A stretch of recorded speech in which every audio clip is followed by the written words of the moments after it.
जय हिंद दोस्तों। आज हम उस देश की बात करेंगे जिसे भारत का दूसरा घर कहा जाता है, वो है कनाडा। लेकिन वहाँ से आ रही खबरें थोड़ी डराने वाली हैं। 2025 के तीसरे क्वार्टर में कनाडा की आबादी में 76,000 लोगों की गिरावट दर्ज की गई। ये 1946 के बाद कनाडा के इतिहास में पहली बार हुआ है कि बिना किसी महामारी के उनकी आबादी जो है वो गिर गई हो। कनाडा एक ऐसी पुरानी इमारत की तरह बन रहा है जिसकी नींव अब कमज़ोर हो रही है।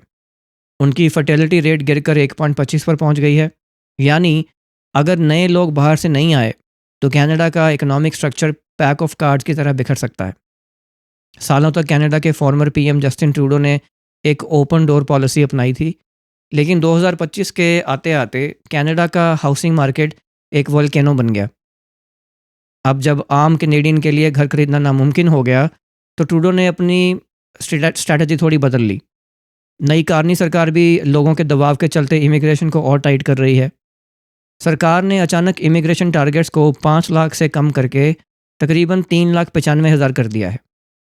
एज अ रिज़ल्ट 2025 के एक ही क्वार्टर में 1,76,000 नॉन परमानेंट रेजिडेंट्स देश छोड़कर चले गए, और उनमें सबसे बड़ी संख्या इंटरनेशनल स्टूडेंट्स की थी, और इंटरनेशनल स्टूडेंट्स में सबसे बड़ी संख्या भारतीय स्टूडेंट्स की थी। लेकिन कहानी यहाँ ख़त्म नहीं होती। 2025 में डोनाल्ड ट्रंप की वापसी ने आग में घी का काम कर दिया। ट्रंप ने कनाडा को 51st स्टेट बनाने की धमकी दी और भारी टैरिफ्स लगा दिए। आज कनाडा दो फ्रंट्स पर लड़ रहा है, इंटरनल डेमोग्राफिक इशू और बाहर से अमेरिका का इकोनॉमिक प्रेशर। भारत के लिए यह खबर सबसे ज़्यादा इंपॉर्टेंट क्यों है?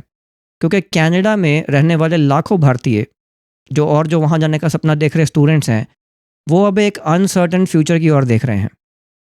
2026 में होने वाली यूएसएमसीए की रिवीजन ये तय करेगी कि कनाडा की इकॉनमी कितनी टिकेगी।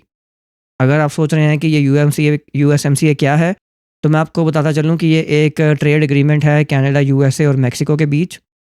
अगर कनाडा ने अपनी बॉर्डर्स बंद रखी तो उनके पास काम करने वाले लोग नहीं बचेंगे, और अगर बॉर्डर्स खोल दी तो रहने के लिए घर नहीं है।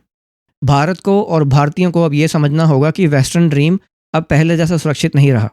2026 का साल कनाडा की स्ट्रेटेजिक इकोनॉमी की सबसे बड़ी परीक्षा होगी।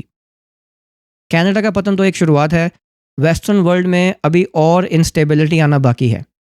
अपने बच्चों को किसी भी दूसरे देश, खासकर कनाडा और दूसरी वेस्टर्न कंट्रीज़ में भेजने से पहले, पढ़ाई के लिए भेजने से पहले या इमिग्रेशन के लिए भेजने से पहले डबल ट्रिपल रिसर्च करें। जय हिंद।